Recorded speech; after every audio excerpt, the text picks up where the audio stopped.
ইরানের ইসলামিক শাসন ব্যবস্থা পরিবর্তনে দীর্ঘদিন ধরেই তেহরানের অভ্যন্তরে গোয়েন্দা কার্যক্রম পরিচালনা করে আসছিল ইসরায়েলি গোয়েন্দা সংস্থা মোসাদ। আর এ কাজে তাদের সহযোগিতা করেছে যুক্তরাষ্ট্রের কেন্দ্রীয় গোয়েন্দা সংস্থা সিআইএ। এতদিন ইরানের অভ্যন্তরে ইসরায়েলি গোয়েন্দা সংস্থার দুঃসাহসিক এই অভিযানের কথা শোনা গেলেও এবার তেল আবিবের অভ্যন্তরে তেহরানের গোয়েন্দা সংস্থার দুর্ধর্ষ এক অভিযানের কথা বেরিয়ে এসেছে।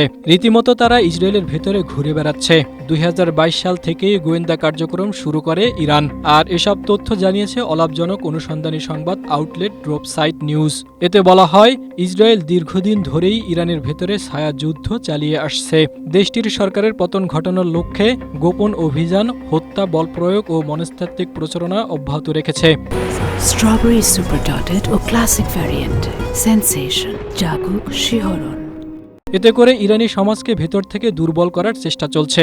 এর মধ্যে রয়েছে ইরানের ভেতরে প্রভাব বিস্তারের জন্য ব্যক্তিদের নিয়োগ করা এবং সরকার বিরোধী ফার্সি ভাষার মিডিয়া নেটওয়ার্ক পরিচালনা করা। এর প্রেক্ষিতে ইরান ও ইসরায়েলে পাল্টা গোয়েন্দা কার্যক্রম চালায়, বিশেষ করে 2022 সালে মাহসা আমিনের মৃত্যুর পর। তখন অভিযোগ ওঠে হিজাব না পরার দায়ে ইরানের নৈতিক পুলিশের হাতে গ্রেপ্তার হওয়া মাহসা আমিনীকে নির্যাতন করে মেরে ফেলা হয়। এরপরে ইরান জুড়ে তীব্র বিক্ষোভ ছড়িয়ে পড়ে। এতে নিরাপত্তা বাহিনীর দমন পীড়নে শত শত বিক্ষোভকারী নিহত হয় এবং পুলিশ ও বাজিশ মিলিশিয়ার কয়েক ডজন সদস্যও মারা যায়। পরে ইরানি গোয়েন্দারা নিজেদের মধ্যে সিদ্ধান্তে আসেন যে এই সহিংসতার পেছনে ইসরায়েলি এজেন্টদের হাত ছিল।